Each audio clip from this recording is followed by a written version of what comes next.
স্থানে যায়, যেখানে একটি বৃদ্ধ গাছের নিচে এক মহিলা সেই শিশুকন্যাটিকে বলি দেয়। কারণ এই পরিবার ও গ্রামবাসীদের ধারণা মেয়ে সন্তান মানেই অভিশাপ, ছেলে সন্তান নয়। কিন্তু কেন এমন ধারণা, এটাই আমরা জানতে পারবো ধীরে ধীরে।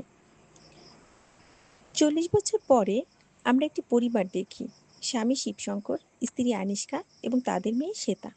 একদিন শ্বেতা বলে তার স্কুল বন্ধ, সবাই নিজের নিজের গ্রামে যাচ্ছে, তারাও গ্রামে যেতে চায়। কিন্তু শিবশঙ্কর তাকে স্পষ্ট জানিয়ে দেয় তারা নিজেদের গ্রামে যেতে পারবে না।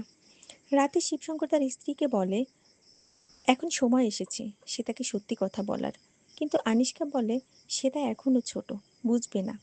ঠিক তখনই শিবশঙ্করের গ্রাম থেকে ফোন আসে, তার বাবা মারা গেছেন।